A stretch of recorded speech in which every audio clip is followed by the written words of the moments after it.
like to tell you today about the greatest man in my life, the man who has been the greatest influence to me.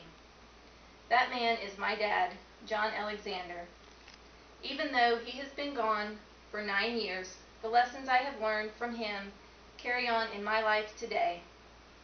My dad was a great man of character, and his character was revealed through his hands. His hands are the standard by which I use to judge all other men I meet.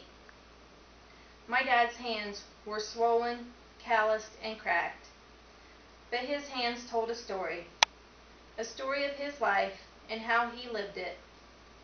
His hands told you of his character. He grew up on a farm with 8 brothers and sisters. He learned at a young age the value of hard work, getting up early every morning to tend to the farm. As an adult, he used his hands to build houses and craft kitchen cabinets.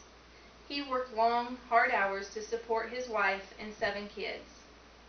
But the calluses and cracks showed me much more about his character than the hard work he had done. They were strong hands, willing to do whatever it took to support his family. They were honest hands.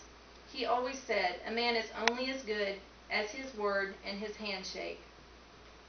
They showed the sacrifices he made to make his family happy. He showed his kids his love for them with the firm discipline that came from his hands.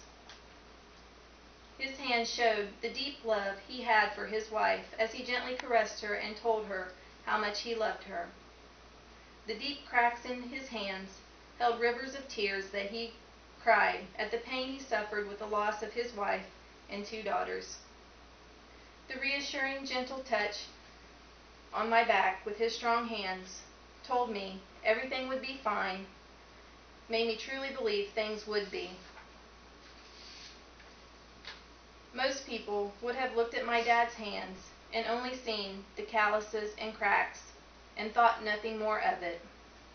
But not me. As I grew up, I admired those hands more and more. To me, they symbolized what a hard-working, honest, loyal, and loving man should be. After all these years, I miss him more now than ever, and truly miss the love that came from his hands. An old country song sums up my feelings for my dad and his character perfectly. It says, "Daddy's hands were soft and kind when I was crying. Daddy's hands were hard as steel when I'd done wrong. Daddy's hands weren't always gentle, but I've come to understand there was always love in Daddy's hands."